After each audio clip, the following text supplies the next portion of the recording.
le va a hablar a los miembros de la iglesia de Roma sobre cómo a él se le encomendó el ministerio de llevarle el evangelio a los gentiles, y después les va a hablar sobre pues su deseo personal por ir a Roma y cómo no se le ha cumplido, pero sigue teniéndolo él en el corazón, ¿no? Este deseo por ir a Roma. Después vienen unos saludos personales del apóstol Pablo en el capítulo 16, pero antes de cerrar la carta,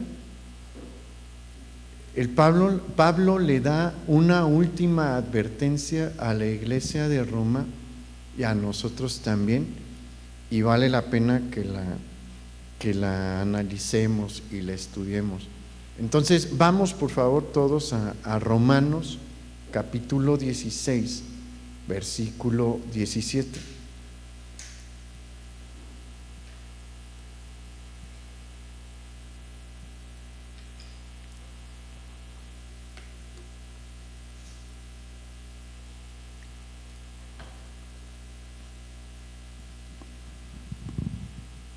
Romanos capítulo 16, versículo 17 dice lo siguiente: Mas os ruego, hermanos, que os fijéis en los que causan divisiones y tropiezos en contra de la doctrina que vosotros habéis aprendido, y que os apartéis de ellos.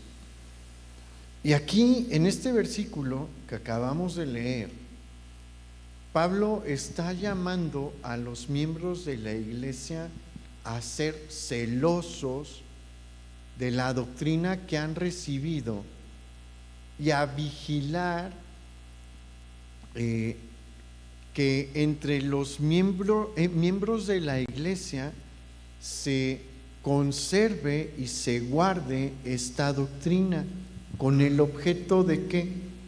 De poder identificar aquellos que se oponen a la sana doctrina del evangelio. Mire, la realidad es que hay muchas personas que no enseñan la palabra de Dios, y por eso es importante escuchar este llamado a la iglesia que el Espíritu Santo está haciendo a través del apóstol Pablo. ¿Por qué? Porque nos llama a ser celosos de la doctrina, de la sana doctrina, y hay veces que de verdad es algo que descuidamos. Muchas personas deciden asistir a una iglesia o dejar de asistir a una iglesia, no por lo que predican, sino por las instalaciones. Es una triste realidad. Mira, estaba leyendo la introducción a un artículo en el que mencionan que las mega iglesias en Estados Unidos están creciendo porque lamentablemente le tenemos que llamar así, tienen equipos de marketing. Una iglesia no está para tener equipos de marketing, pero estas los tienen. Y estudian cuáles son los ambientes que hacen que la juventud, porque se enfocan mucho en la juventud, se sienta más cómoda, se sienta en un ambiente agradable, y por eso pues los auditorios son oscuros. Estamos en una etapa bien curiosa de manera negativa de la iglesia, porque estamos en un tiempo en el que consideran los líderes de las iglesias que está bien tener un espacio oscuro para buscar a Dios, y eso no había pasado nunca hasta ahorita, ni siquiera en la Edad Media, en el catolicismo, ¿no? Las grandes catedrales tenían grandes vitrales para dejar entrar la luz, y la idea era que la gente sintiera como una experiencia de encontrarse con Dios cuando entraba, ¿no? Porque estaba todo muy alto y lleno de luz. Las iglesias protestantes tradicionales eran blancas o tenían colores claros, pero ahora estamos en esta era, ¿no?, de las mega iglesias que tienen ambientes oscuros. Y bueno, a lo que llega a conclusión este artículo que estaba leyendo, y no es es de un periódico de los Estados Unidos haciendo una crítica. El autor llega a la conclusión de que están explotando el deseo de los jóvenes por ir a un concierto de country rock, porque en la alabanza es lo que experimentan, tienen la misma experiencia que en un concierto de este tipo de música, ¿no? Y la gente se fija más en eso que en lo que les enseñan. La alabanza es sumamente importante, es muy, muy importante, pero es más importante lo que me enseñan. No es que la alabanza sea menos, eso es lo que le ofrecemos a Dios, es de mucha importancia, pero la doctrina que me enseñan es de mayor importancia. La doctrina es una cuestión de vida o muerte espiritual. Me pueden enseñar cosas que pueden llevar a que mi alma se pierda. Un pastor que no habla sobre el arrepentimiento y que se enfoca únicamente en el amor de Dios, está llevando a que los nuevos no reconozcan su condición de pecadores. Y eso trae como consecuencia que no se salven, porque el primer paso a la salvación es reconocer que soy un pecador y que necesito ser salvado. Entonces la doctrina es sumamente importante, por eso el apóstol Pablo está llamándonos a ser celosos de aquello que me enseñan. Y pregúntese usted, esto es algo muy personal, ¿qué tanto me pongo a analizar lo que me están enseñando? ¿Qué tanto me pongo a checar que lo que me están enseñando se apegue a la Escritura? Si no lo estamos haciendo, no estamos cumpliendo con lo que con la instrucción que nos da el Espíritu Santo aquí. Y no estamos hablando, no estamos diciendo que se la pase con el ojo crítico a ver qué le están predicando, ¿no? Y a ver qué palabra dijo mal el pastor. No. ¿Cómo checo que la doctrina se ajuste a lo que dicen las Escrituras? Leyendo la Escritura, la manera más fácil. Ahí, si yo leo constantemente la Escritura, me voy a dar cuenta si me están predicando lo que la Biblia dice o no. Y esa es una tarea que cada uno de nosotros debe de hacer. Y mire, la instrucción que Pablo da aquí: os ruego, hermanos, que os fijéis en los que causan divisiones y tropiezos en contra de la doctrina, es un llamado a vigilar e identificar aquellos que están hablando en contra de las enseñanzas de la doctrina apostólica. El verdadero evangelio es la doctrina apostólica. Y es que Pablo tenía muy presente una realidad de la vida de la iglesia de ese tiempo y de este tiempo. Es la misma realidad. ¿Cuál es esta realidad? Que la iglesia se encuentra entre dos fuegos.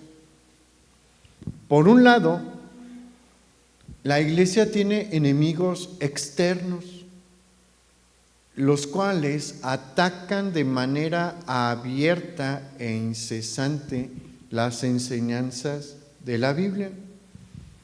Dese una vuelta por las aulas de las universidades, cualquier universidad, y va a encontrar que ahí hay personas que se oponen al Evangelio y que predican, bueno, sí es predicar, pero ellos no lo ven como que están predicando, enseñan en contra del Evangelio.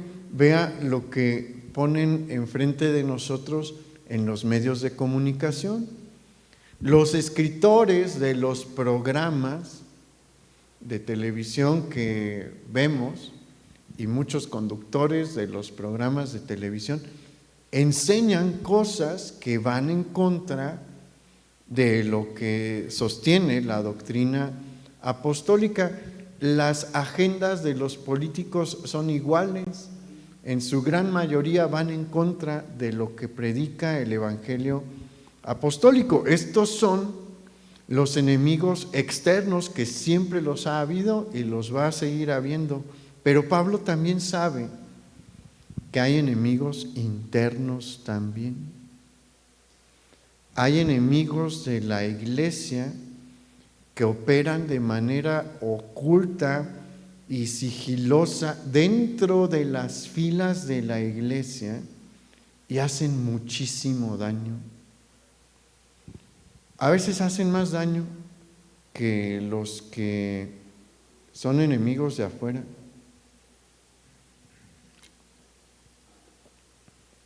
Es por esto que el Espíritu Santo mueve a Pablo a escribir esto a los romanos, pero no es la primera ocasión en la que él ha tocado en el que él va a tocar un tema así. Cuando él va ya camino a Jerusalén para caer cautivo, el Espíritu Santo ya le ha revelado esto, que en Jerusalén va a tener que padecer, que en Jerusalén va a entrar a la cautividad. Y cuando vienen los líderes de la iglesia de Éfeso a Mileto, que es donde se encuentra Pablo y de donde va a partir en su ruta hacia Jerusalén, les dice lo siguiente en Hechos capítulo 20, versículo 29, yo se lo leo. Dice: porque yo sé que después de mi partida entrarán en medio de vosotros lobos rapaces que no perdonarán al rebaño, y de vosotros mismos se levantarán hombres que hablen cosas perversas para arrastrar tras sí a los discípulos. Por tanto, velad, acordándoos que por 3 años, de noche y de día, no he cesado de amonestar con lágrimas a cada uno. Pablo sabía que era muy probable que nunca volviese a ver a estos líderes de la iglesia de Éfeso que estaban con él, porque él sabía que iba cautivo, no sabía cuánto tiempo iba a estar cautivo, si iba a salir libre o no en ese momento, pero pues conocía la posibilidad de que no saliese libre o que durase un buen rato cautivo, y resultó que sí duró varios años cautivo. Entonces, por eso, ante esta condición, le dice a los líderes: deben de tener cuidado, porque se van a levantar de entre ustedes lobos rapaces que no van a perdonar al rebaño. Y Pablo, movido por el Espíritu Santo, menciona algunas características de estos falsos maestros que es bueno que nosotros las tengamos en cuenta. ¿Por qué? Porque así los podemos identificar. El Espíritu Santo no las dejó allí porque le pareció bueno escribir estos enunciados, ¿no?, o estos renglones a través del apóstol Pablo, no, sino para que las tengamos como señales de alerta. Y cuando las veamos, hagamos lo que Pablo instruyó. Él dijo, aléjense de ellos. Vamos a ver cuáles son estas características. Una es que estos hombres, como mencionamos, van a ser personas que son miembros de la iglesia y que van a actuar como lobos rapaces y con sus palabras van a buscar arrastrar a los discípulos del Señor. ¿Y qué nos dice? Una vez que los hayan arrastrado, no los van a perdonar, los van a devorar como el lobo devora a su presa.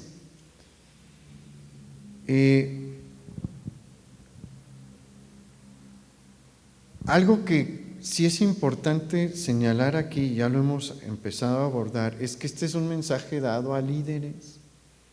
El líder de la iglesia tiene la obligación de estar al pendiente de esto, ¿no? De los lobos que se puedan acercar. Y este mensaje no está dirigido a las ovejas nuevas y a las ovejas débiles. ¿Por qué? Porque ellas son el blanco principal. Los maestros engañadores van a buscar preferentemente jalar a aquellos que están débiles en la fe y a aquellos que son nuevos. El hecho de que usted tenga muchos años en el cristianismo no es garantía de que no es una presa. ¿Por qué? Porque estamos mencionando que se van a ir sobre los nuevos y sobre los débiles. Edad no significa fuerza.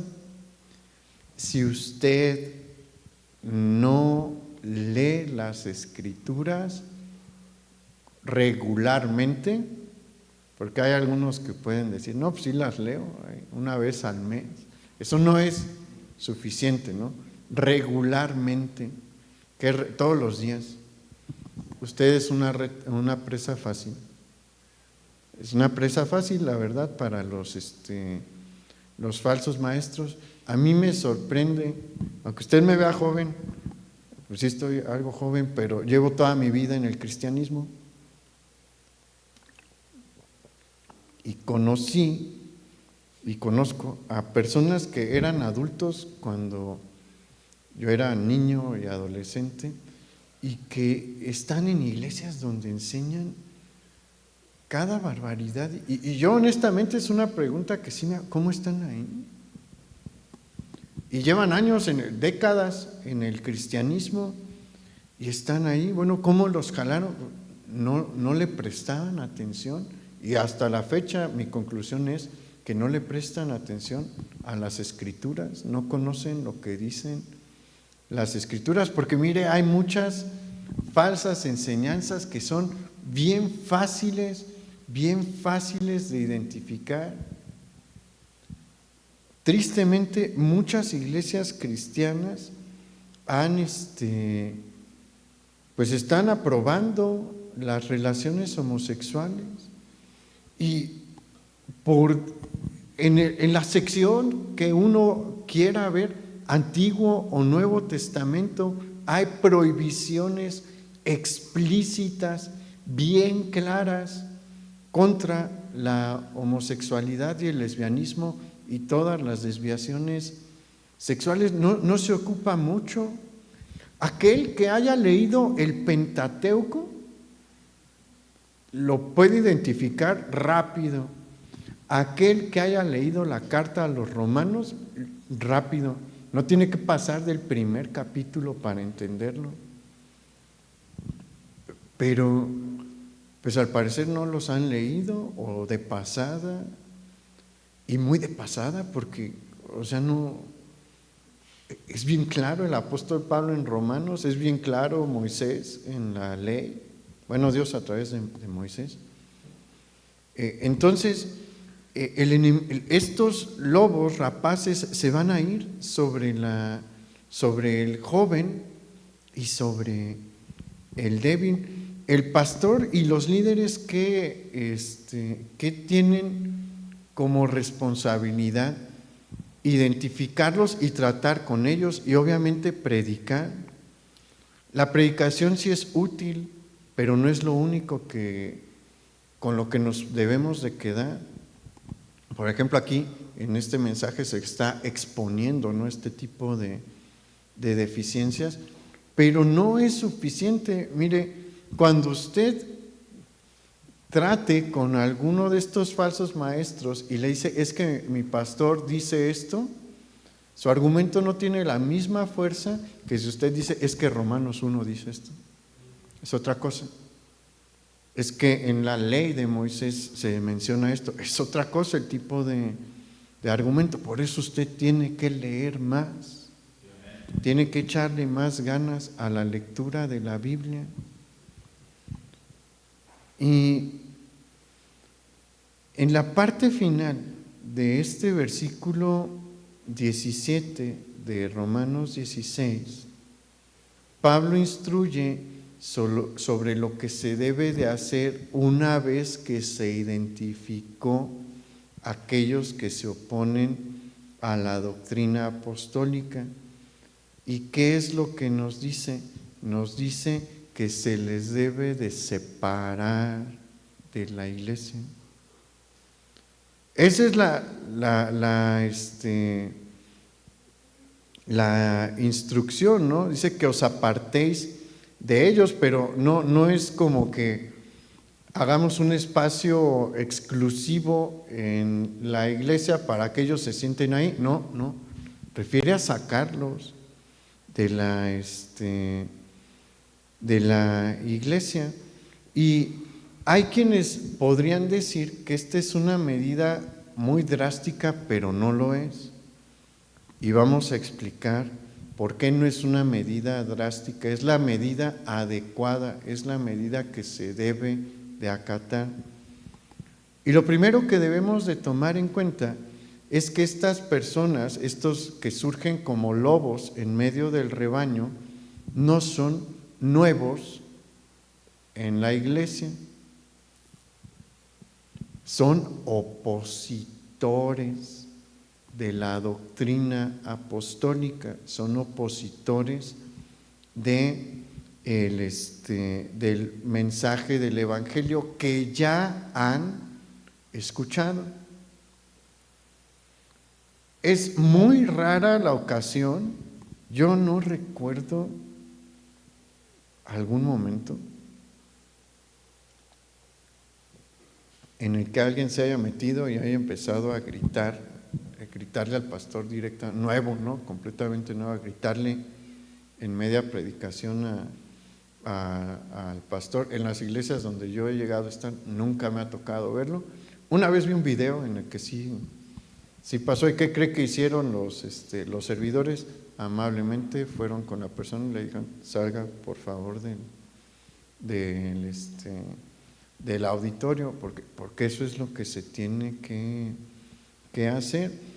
Cuando surge alguien que se opone a la enseñanza de la doctrina apostólica, a la enseñanza del evangelio, se le debe de separar, se le debe de sacar del rebaño.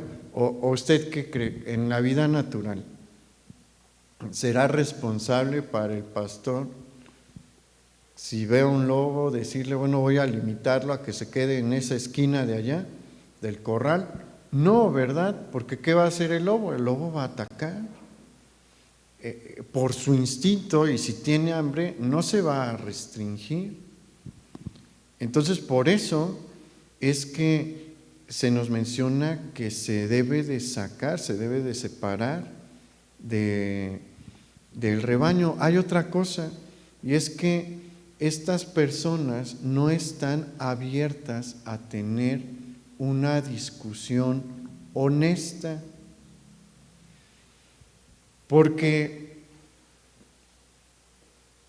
generalmente se van a oponer a platicar con el pastor o con algunos de sus líderes.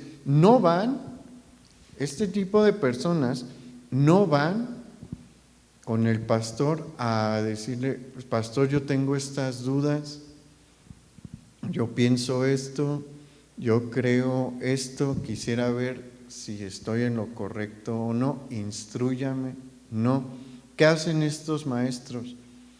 Empiezan a jalar a los hermanos, identifican al hermano presa o a la hermana presa y se le acercan y le empiezan a contar y a platicar de sus ideas y le dicen, no vayas con el pastor, ¿no?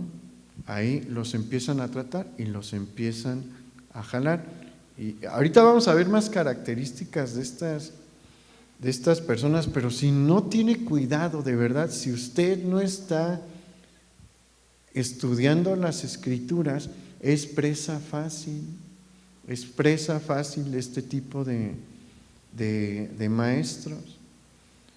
Vamos al versículo 18, allí vamos a ver más sobre cómo operan y qué características tienen estos falsos maestros.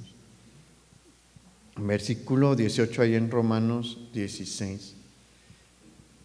Dice, porque tales personas no sirven a nuestro Señor Jesucristo, sino a sus propios vientres.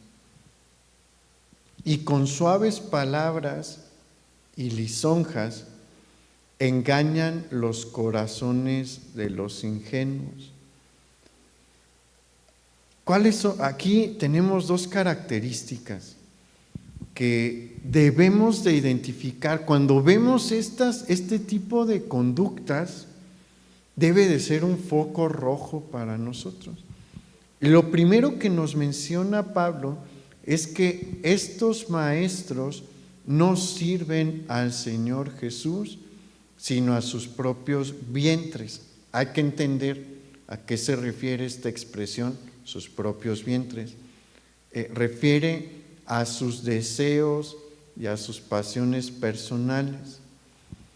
De esta manera, el apóstol Pablo nos está enseñando que los engañadores no tienen el objetivo de servir al Señor. Su objetivo es usar sus enseñanzas para a través de ellas poder satisfacer sus deseos y poder alcanzar sus metas. Y sus metas vamos a encontrar que son meramente terrenales, carnales y sensuales. Y es tristemente muy común encontrar este tipo de personas. ¿Por qué? Porque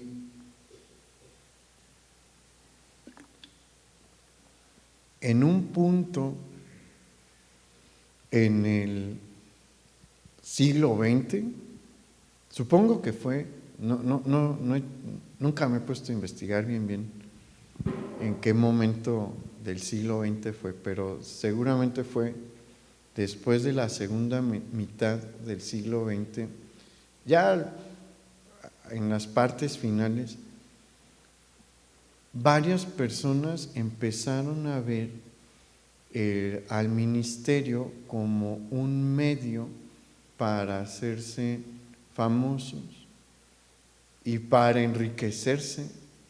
Tristemente, la tecnología le ha ayudado al Evangelio, pero también lo ha perjudicado. Antes de que hubiera programas de televisión cristianos, no era atractivo ser pastor para la gran mayoría que estaba buscando la fama, ¿no? ¿Por qué? Porque pues los pastores operaban de manera local.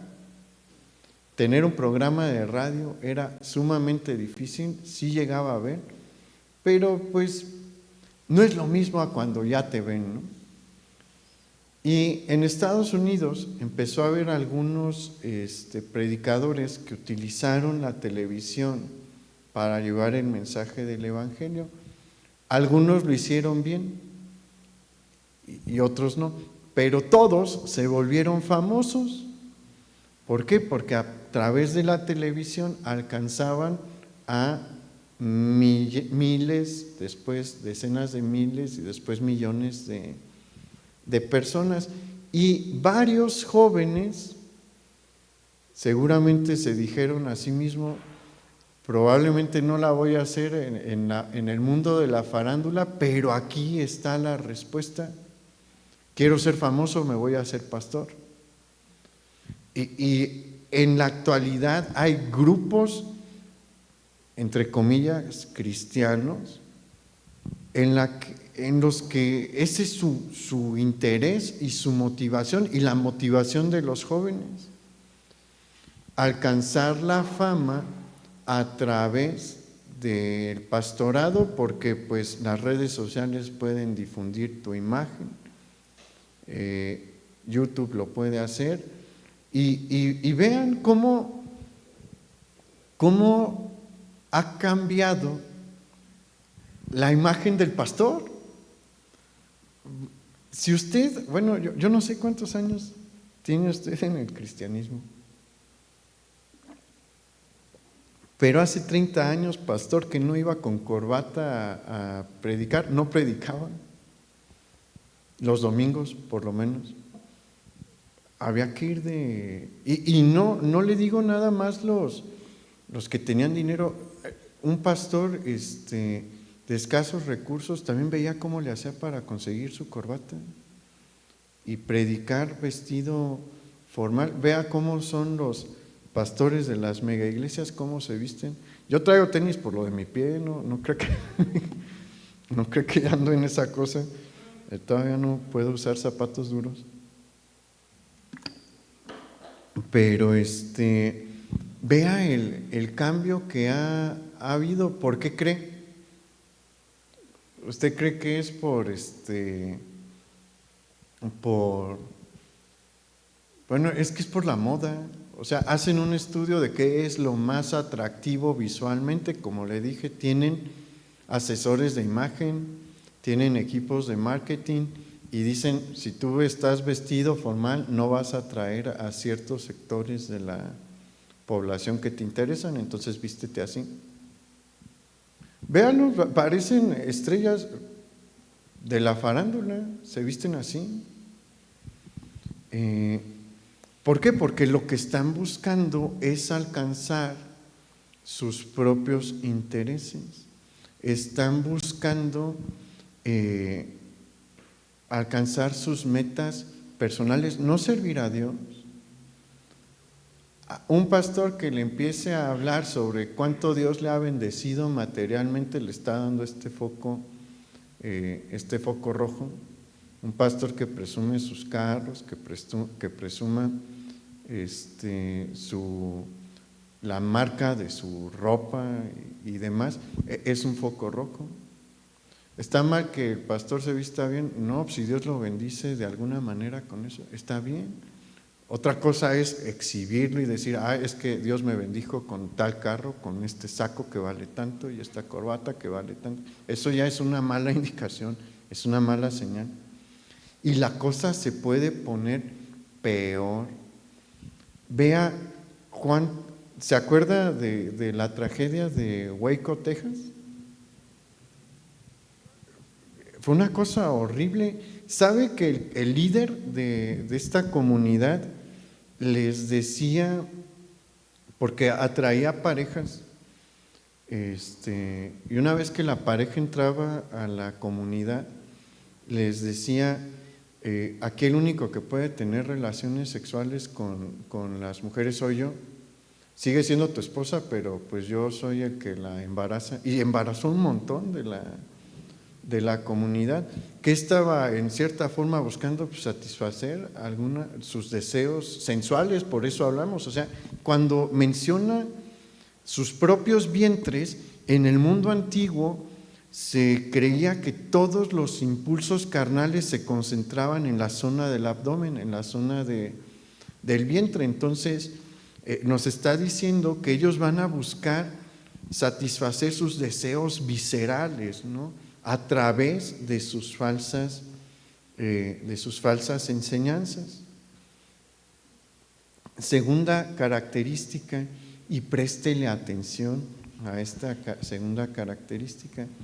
El apóstol Pablo nos menciona que estos falsos maestros tienen un uso del habla agradable y atractivo para aquellos que son ingenuos. Aquí hay un pasaje, hay un detalle bien importante que si leemos la versión Reina Valera puede pasar desapercibido, y es la palabra lisonjas. ¿Sabe lo que significa la palabra lisonjas? La gran mayoría no sabemos qué significa. Pero mire, es una palabra que en otras versiones es traducida como halagos o cumplidos. ¿Y qué nos deja ver esto? Esto nos deja ver que los falsos maestros que se oponen a la doctrina apostólica tienden a atraer a sus seguidores elogiándolos y haciéndoles cumplidos.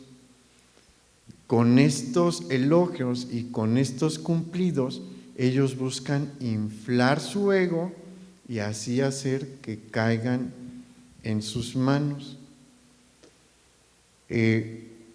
Mire, acuérdese que en la carta, en esta misma carta a los romanos, Pablo enseñó que cada uno de nosotros debe de tener una perspectiva adecuada de su persona, no creerse más de lo que es, tener los pies bien puestos en la tierra, ¿no? Porque si no hacemos eso, vamos a caer en el orgullo, y el orgullo lleva a la soberbia. Y tomando en cuenta esto, toquemos el tema de los cumplidos. ¿Está mal hacerle un cumplido a otra persona? No. Hay ocasiones que pues es bueno, hay ocasiones en las que es necesario, pero es bien fácil identificar cuando es un cumplido honesto y sincero, si la persona está alerta. Por eso aquí Pablo hace énfasis en cuanto a los ingenuos. Mire, el cristiano no debe de ser un ingenuo. Y más adelante vamos a tocar un poquito este tema. Es bien importante que nosotros no caigamos en este vicio, porque es un vicio de la ingenuidad. Tampoco es bueno andar viendo la maldad de todos, ¿no? Pero no es malo tener ciertas reservas. ¿Por qué? Porque hay muchos que están buscando engañarnos, hay muchos que están buscando sacarnos del camino de la verdad. Y aquí el Espíritu Santo nos muestra que este tipo de maestros sí va a operar así. Se va a acercar y va a empezar a halagarnos. Todos tenemos dones, todos. Y hay ocasiones en las que podemos servir a Dios muy bien con nuestros dones, y pues no va a faltar quien honestamente llegue a decirnos: oye, qué bien salió esto. Y pues está bien, eso está bien.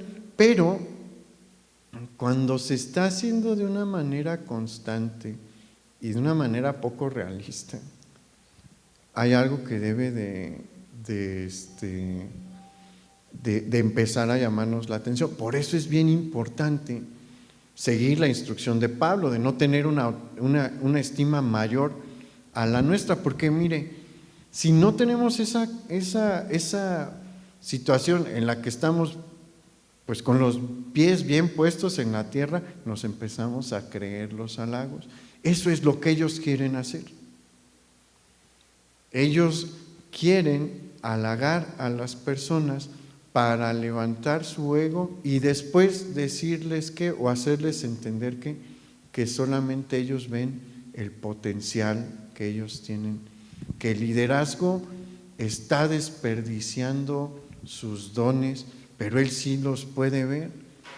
Y una persona que no está que con los pies bien puestos en la tierra, sí se la cree.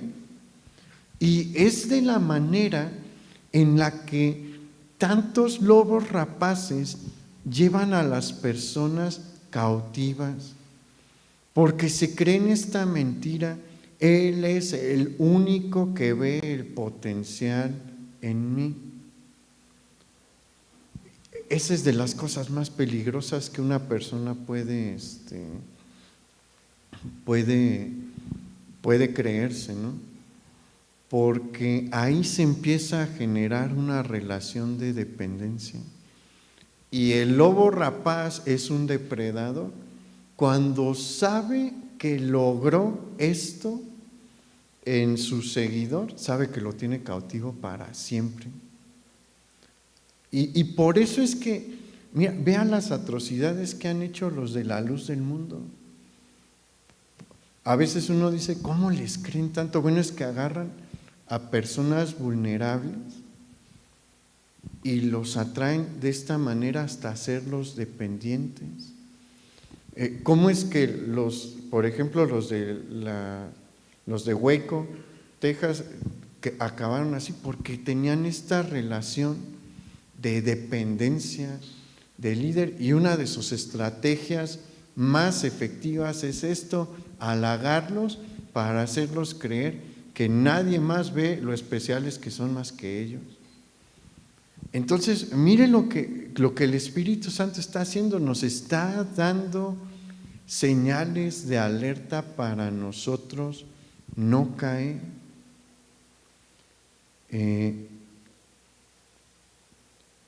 Tristemente, y lo podemos ver el día de hoy también, los falsos maestros tienden a ser muy populares y a atraer grandes audiencias. Sin embargo, aunque su popularidad no es señal de que están bien. Dios está en contra de que haya líderes que jalen a miles de personas, no necesariamente, y bueno, podemos decir que no. Ve a los discípulos, en el inicio eran conversiones pues de millares, pero cantidad no necesariamente es una garantía de que se están haciendo las cosas bien. Y en muchos casos es de las situaciones en las que debemos de tener cierta sospecha. Y esto es desde el inicio, o sea, no es nuevo, nada más que se está volviendo a presentar con gran ímpetu, pero desde el tiempo de los apóstoles esto se presentaba. Acompáñenme a Hechos capítulo 8, versículo 9, porque aquí vamos a encontrar a un falso maestro súper popular.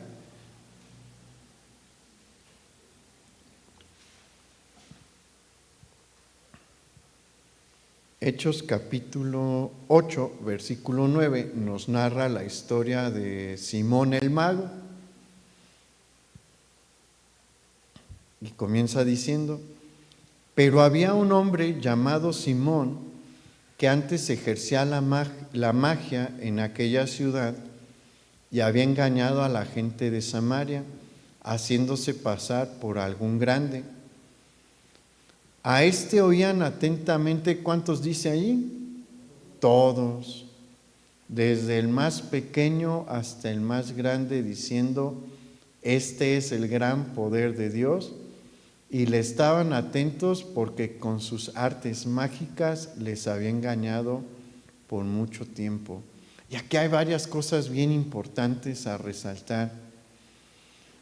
Lo primero que vemos es que Simón el mago tenía a la gente de Samaria cautiva, tan cautiva que afirmaban lo que encontramos aquí en el versículo 10, este es el gran poder de Dios. ¿A qué se refiere esta frase? Porque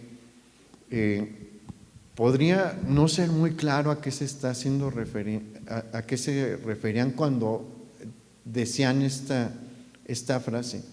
Esta frase significaba que Simón era el mayor representante de Dios en la tierra. Era el siervo de Dios más alto en la tierra. ¿Le suena?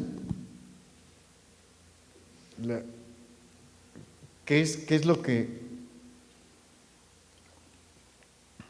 era? Algo que decía John Smith, el de los mormones, era algo que decía el fundador de la Luz del Mundo, y es algo que no directamente, pero sí indirectamente, varios pastores llegan a afirmar que no hay otro como ellos, que son el siervo de Dios más grande que hay en la actualidad. Y ¿sabe qué es lo peor en cuanto a esto, a la situación de Simón el Mago? Que en Samaria llegaron a conocer a Jesús.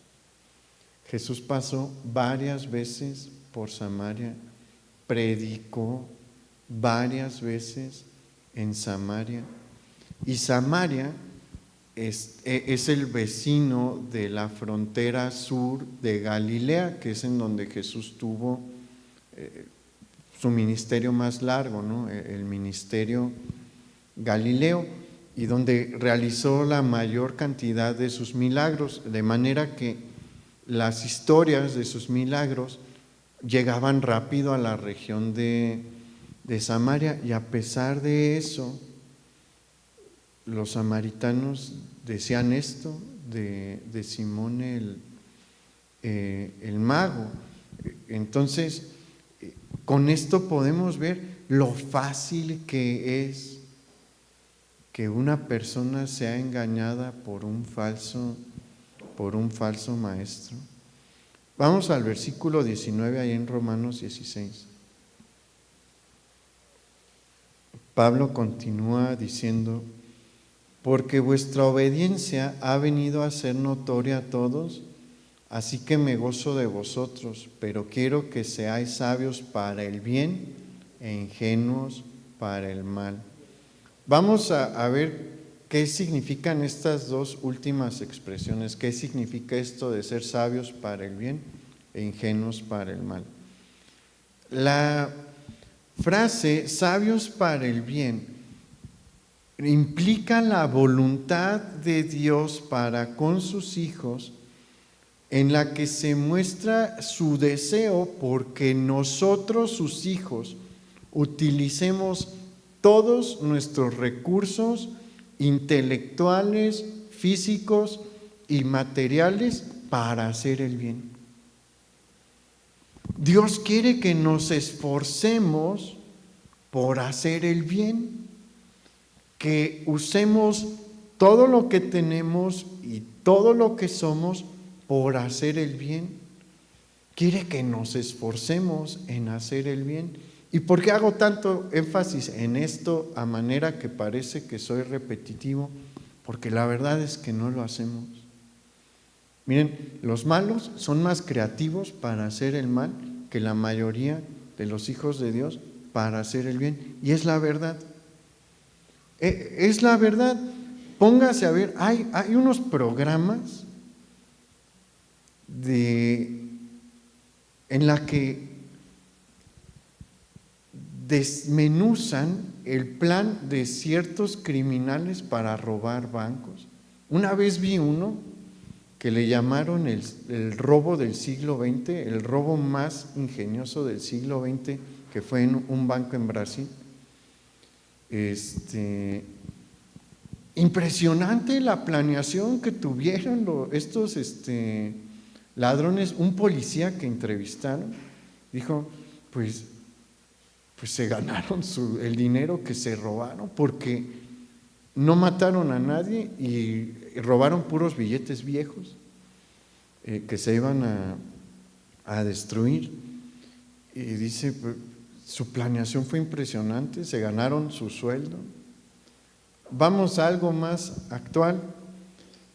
Seguramente vio cómo Hamás realizó atentados este sábado contra Israel, lamentablemente, y ore por Israel. La Escritura dice que oremos por la paz de Jerusalén y benditos son los que oran por su paz. Pero mientras más han analizado cómo fue este atentado, ven que fue un atentado con una planeación quirúrgica. Los involucrados hicieron uso de todas sus facultades para hacer el mal, porque hicieron una obra de maldad. No hay otra manera de describir lo que hicieron. Y pregúntese, ¿yo le echo así de ganas como ellos para hacer el bien? Y sea honesto con usted mismo y contéstese. Si la respuesta es no, algo anda mal. El Señor nos está llamando a ser mejores que ellos para hacer el bien. Y después viene la frase, e ingenuos para el mal. Y aquí la palabra ingenuos no está haciendo referencia a ser ignorantes o despistados. ¿A qué hace referencia esta palabra ingenuos? A no tener una mente maliciosa. Y esto es bien fácil de entender para nosotros los mexicanos, porque en nuestra cultura popular hay personas que tienen una mente bien maliciosa y que todo lo piensan en doble sentido y no dejan una oportunidad para hacer alguna referencia vulgar. Esa es una mente maliciosa. ¿Qué otro ejemplo hay? Tristemente, en la cultura popular mexicana, las personas que andan buscando la oportunidad para engañar a otro, para robarle a otro, para transar a otra gente que nada más está pensando en eso. Nada más está pensando en cómo aprovecharse de alguien más. Esa es una mente maliciosa.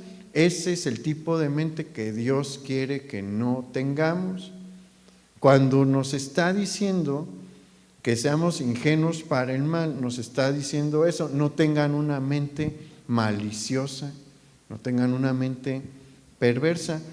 Pero no está, y quiero enfatizarlo esto bien, no está diciéndonos que tengamos una mente infantil, no nos está diciendo que tengamos una mente ignorante, no, porque tener una mente infantil, tener una mente ignorante nos pone en una situación de vulnerabilidad. Y Dios no quiere eso para nosotros. Y hay ejemplos en la naturaleza bien útiles para entender por qué no debemos de tener este tipo de mente despistada e infantil. Mire, cuando una vez tomé un curso de prevención del delito, cómo evitar ser víctima de, por ejemplo, un ladrón en la calle, y nos decían que una de las cosas más efectivas es estar en condición de alerta cuando sales de tu casa, cuando estás caminando en la calle, porque alguien que está alerta de lo que hay a su alrededor disuade al ladrón. El ladrón tiende a asaltar a aquel que está distraído, a alguien que no está prestando atención a lo que hay a su alrededor. Y nos decían, no usen audífonos cuando estén caminando, eso los pone en una situación vulnerable, perdieron un sentido de sus 5 sentidos a la hora de estar en el exterior. Eso es peligroso. ¿Por qué? Porque el que está distraído es más fácil de asaltar. El que está distraído no va a correr cuando ve que se le acerca o no va a reaccionar para defenderse ni nada, lo van a agarrar de sorpresa. Hay otro ejemplo, bien escalofriante en cuanto a los tigres. Los tigres generalmente no atacan a los seres humanos, pero dicen que el tigre más peligroso es el tigre que ya atacó a un ser humano, porque les gusta el sabor de nuestra carne.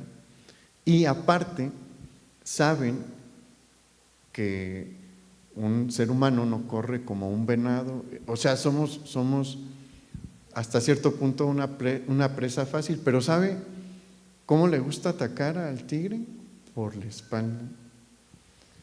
Y varios en la India, cuando están en la cosecha, por ejemplo, del arroz, se ponen máscaras en la nuca para que no los ataquen por la espalda. El tigre va a atacar al que está desprevenido, porque es una presa más fácil. Entonces, por eso el Señor nos dice esto.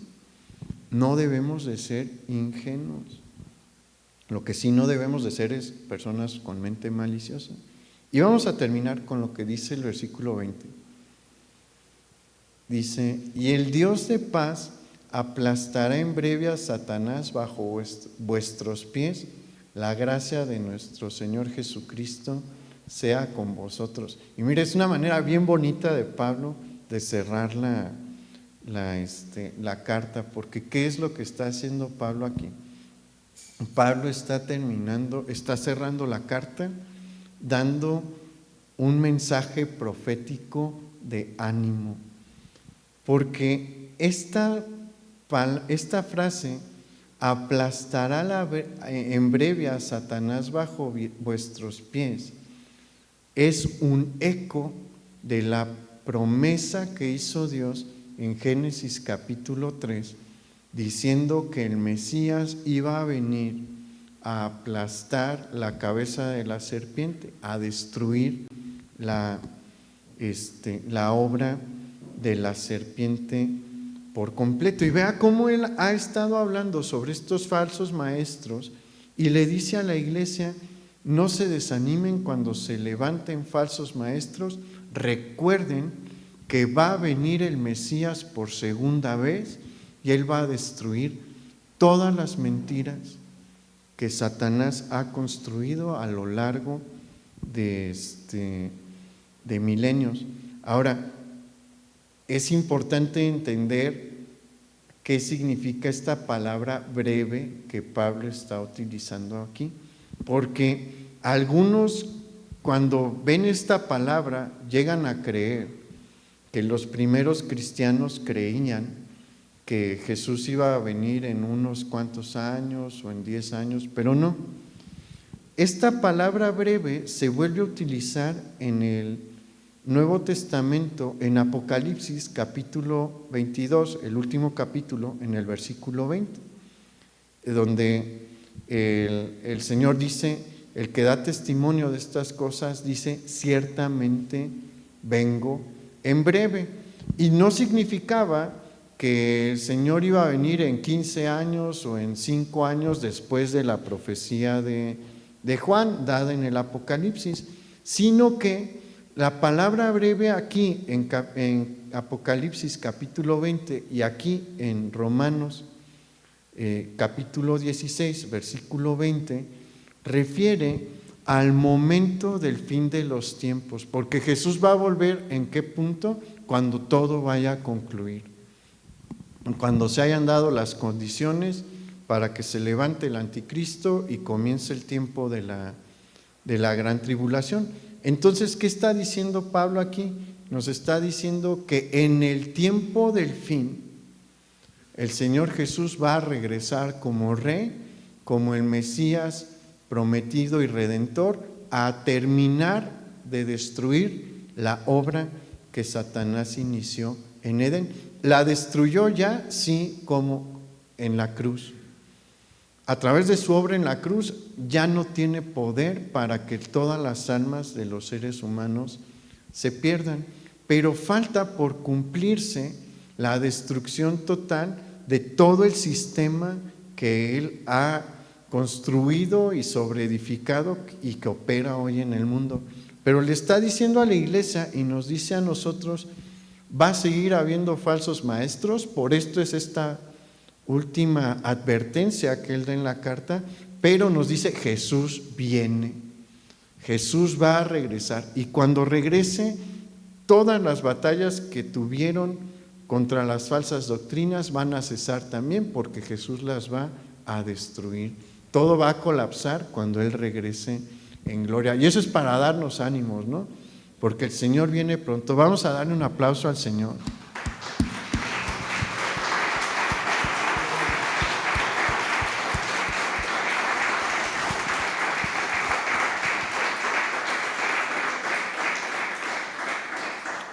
Y vamos a orar.